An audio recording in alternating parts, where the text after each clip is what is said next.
Presidente, una conferenza stampa oggi per illustrare le motivazioni che vi hanno portato all'aumento del 5,4%, ma dove sono state evidenziate numerose criticità, anche le chieste da qualcuno le dimissioni dei vertici dell'AICA.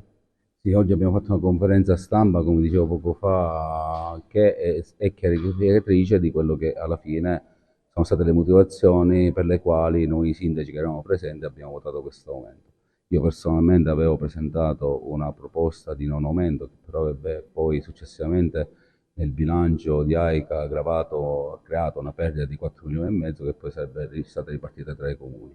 E mi sono sentito il dovere di responsabile di quale presentellati e di anch'io votare questo aumento, che poi è un adeguamento di circa 12 euro anno e 21 euro mensile per famiglia, per salvaguardare soprattutto i grandi comuni, perché andare a caricare questi debiti sui comuni per alcuni sarebbe stata la nomina di un dissesto finanziario, quindi l'approvazione di un dissesto finanziario e quindi anche contro norma. Diciamo che la maggior parte dei debiti è dovuta da qualche comune che ancora non ha versato nulla, addirittura c'è chi non ha versato neanche la quota consortile come Licata. Sì, sì, questa è una cosa gravissima, ma la cosa importante di questa assemblea che c'è stata è proprio questo, che si è entrato nel dibattito e nel porre in essere alcuni provvedimenti, come per esempio il decreto giunti che già AICA ha inviato a questi comuni, perché dobbiamo cercare tutti insieme di salvaguardare l'acqua pubblica, di dare un buon servizio ai cittadini, trovare tutte le soluzioni affinché questo avvenga. Se poi alla fine non ci riusciamo, allora si prende un'altra strada. Però a oggi dobbiamo mettere in essere, porre tutti i provvedimenti e tutte le cose capaci di poter recuperare queste somme, recuperare AICA e cercare di dare il servizio che i cittadini pagano in modo corretto ed efficiente. I comuni maggiormente morosi quali sono, Sindaco? Tra i comuni più morosi naturalmente c'è Licata, Palma di Montechiaro, non ricordo ora bene, ma sono comuni che devono dare delle somme ingenti. Io personalmente ho parlato con alcuni sindaci il comune di Palma di Montechiaro e già si è recato ad AICA proprio per iniziare a pagare, perché, ripeto, è importante cercare di trovare tutte le soluzioni. Poi quando le soluzioni non si trovano, poi si vedrà cosa fare di AICA, se mantenerla oppure creare un'altra gestione che però, ripeto, deve essere efficiente. Sindaco, allora una situazione particolarmente critica, si sono chieste anche le dimissioni dell'amministratore Cantone, avete votato l'aumento ma non tutti siete d'accordo e avete denunciato proprio il pessimo servizio di AICA. Allora sì, la situazione era un pochettino critica perché effettivamente AICA si trova in difficoltà, ma ricordiamoci sempre che AICA siamo noi, quindi i proprietari diciamo, di AICA siamo tutti i sindaci. Quindi questo adeguamento, perché non lo chiamo aumento, ma è un adeguamento tariffario appunto, dovuto del 5,41%, secondo me è stato un buon risultato per tutti noi sindaci che abbiamo votato e sicuramente non per quelli che non hanno votato, perché ricordiamoci sempre che assente diciamo, ha sempre torto. Onorevole Margherita La Rocca Ruvolo, le ragioni di questa conferenza stampa alla Tidrico. Intanto spiegare quello che è successo, il motivo per cui i sindaci che in quella assemblea della settimana scorsa eravamo collegati con senso di responsabilità per quello che è la situazione idrica nella provincia di Agrigento, abbiamo votato dopo 3 ore di discussione per un aumento che è un aumento irrisorio per quanto riguarda le tasche dei cittadini, perché il 5 qualcosa per cento equivale a 15 forse euro l'anno, insomma. Non è questo il punto, ma in questo momento è un ossigeno che si dà alla società. Dall'altro lato c'è un tema importantissimo che è dato da una situazione debitoria di AICA, il cui debito nasce soprattutto da comuni che non versano le quote e che in questi ultimi 3 anni hanno accumulato un debito notevole, per cui se ci sono comuni che devono ad AICA, alla società, 2 milioni, è ovvio che arrivare poi ad un debito di 4-5 milioni ci vuole poco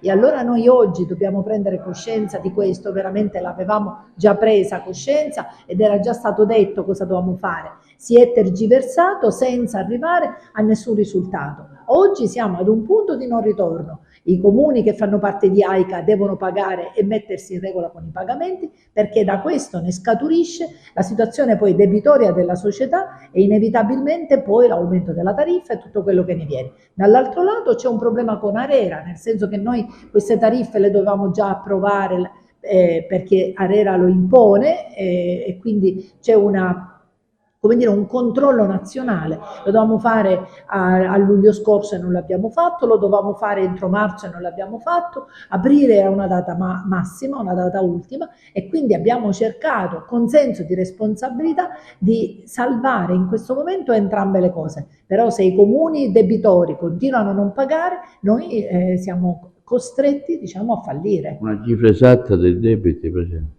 Ma dal bilancio che ha presentato la società, e lo ribadisco, AICA i sindaci siamo i soci, Sì. I sindaci siamo tra virgolette i proprietari di questa società. In questo momento siamo intorno ai 4 milioni e mezzo, però ripeto ancora, ci sono comuni, per esempio c'è un comune che ne deve 2 milioni. Allora tutto questo non può continuare a passare sopra le nostre teste, ma soprattutto sopra le teste dei cittadini, che devono poi avere in qualche maniera una ripercussione negativa in quella che è l'erogazione della risorsa idrica, oppure le perdite laddove ci sono, gli interventi di manutenzione laddove ci sono e così via dicendo. Come se si volesse far fallire AICA per riconsegnare l'acqua in mano privata. Ma questo lo denuncio io dal primo giorno, ma i fatti degli ultimi giorni mi danno ragione. Qua noi abbiamo una situazione incresciosa. Dal primo giorno solo 14 comuni su 35 hanno chiesto e ottenuto il prestito dalla regione per permettere a questa società di andare avanti.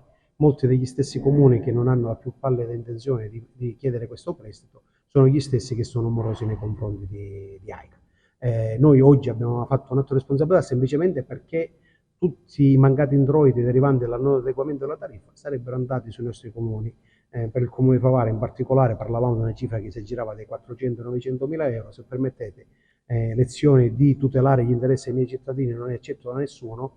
Ho deciso di dare seguito a questo adeguamento di 13, 12, 14 euro annui a utenza, per far sì che tutte queste somme non venissero aggravate sul mio comune, che porterebbero a un dissesto finanziario o comunque a servizi in meno per i cittadini.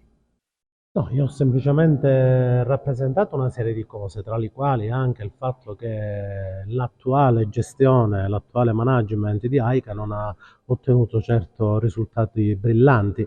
Ho ricordato come nel 2023 l'AICA ha chiuso con il pareggio di bilancio, addirittura un piccolo utile, dopodiché c'è stato sostanzialmente il tracollo, ma il problema non è tanto, o meglio, è evidente che le perdite costituiscono un problema, anche perché poi le perdite devono essere ripianate dai comuni e comunque direttamente o indirettamente dai cittadini, e questa è la cosa più importante.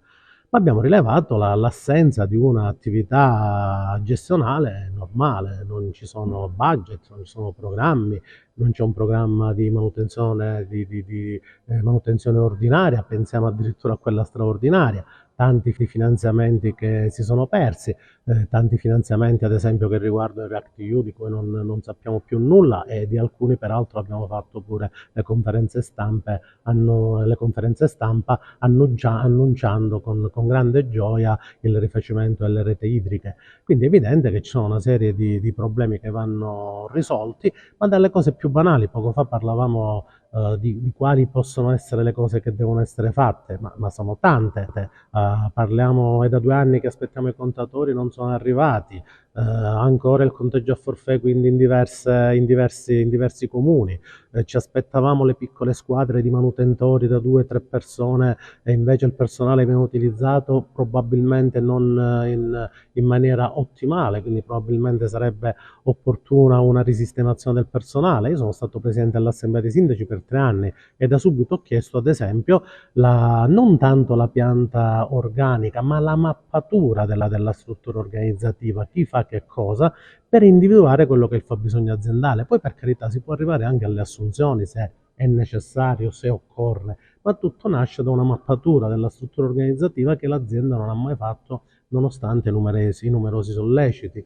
Io ho mandato anche diverse note che riguardano, che non dobbiamo parlare solo del Consiglio di amministrazione, ma dobbiamo parlare anche dei colleghi sindaci. L'adeguamento tariffario è stato votato solo e esclusivamente per evitare dei costi ancora maggiori ai cittadini, questo bisogna dirlo. e in maniera responsabile ogni volta ci sono dei sindaci che ci mettono la faccia e altri che invece rimangono a casa, non vengono alle assemblee e poi magari si vantano di non aver aumentato le tariffe. Le tariffe non sono state aumentate. Il PEF è una cosa che deve chiudere a pareggio, è un adeguamento tariffario, tra l'altro inferiore all'adeguamento Istat, era un atto dovuto.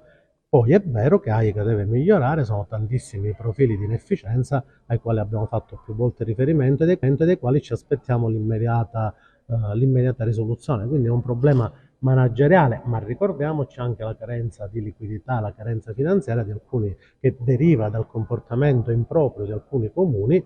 E non dimentichiamoci che molti di questi comuni AICA non la volevano, alcuni sono stati commissariati per avere la gestione dell'acqua pubblica. In molti non hanno beneficiato del prestito della regione siciliana, ben 5 milioni e mezzo di euro che sono rimasti nella cassa regionale e che potevano invece dare una grande boccata d'ossigeno visto la carenza di liquidità. Molti comuni non pagano i consumi idrici. Poi abbiamo Grotto invece che addirittura deve avere dei soldi da AICA, perché AICA non ha rimborsato le ultime 2 quote del finanziamento regionale che il Comune di Grotto insieme ad altri comuni invece rimborsa regolarmente alla regione siciliana. Quindi è evidente che ci sono dei sindaci e parte della politica regionale che rema contro. Io non lo so se l'intenzione è quello di arrivare a una società privata, ma forse tutti hanno dimenticato la pessima gestione di Girgenti Acqua, una società che ha subito un'interdittiva per mafia, bisogna ricordarlo, una società che è fallita e ancora qualcuno va a rivendicare i meriti, non so quali siano i meriti, di una società, di una gestione privata, quando la gestione pubblica potrebbe finanziare benissimo. C'è qualcun altro che paventa, forse spera in un salvataggio, tra virgolette, di Sicilia Acque, che ricordiamoci ci vende la nostra acqua a 70 centesimi. Sicilia Acqua che adesso è partecipata da Italgas. Io non lo so la politica regionale dove vuole arrivare anche per il tramite di alcuni, non di tutti, che a livello locale fanno un gioco forse molto più grande della nostra semplice attività. Quindi io semplicemente rivendico il fatto che ancora una volta noi abbiamo operato nell'interesse dei nostri cittadini, abbiamo evitato maggiori costi che potevano essere ribaltati o sui comuni o sui cittadini stessi, perché ricordiamoci, se le ribalto sui comuni poi non meno servizi ai cittadini, quindi perché poi devo illudere il cittadino che non ho fatto 5 euro di aumento e poi in bilancio comunale gliene faccio 15 di una mancata erogazione del servizio. Bisogna essere onesti con i propri cittadini, bisogna avere la capacità e la voglia di spiegare ai cittadini come funzionano le cose. Quindi in qualche modo non siamo rimasti bene, lo diciamo chiaramente, con il comportamento di tanti colleghi che non solo non sono venuti all'assemblea, ma che però sono sempre presenti quando i loro politici di riferimento gli dicono vai in assemblea perché devi votare il presidente di ATI. Abbiamo visto anche alle recenti provinciali che eravamo tutti presenti, sindaci e consiglieri comunali, credo il 95%, un'affluenza mai vista. Oggi anche avete visto la conferenza stampa, non siamo in tanti sindaci.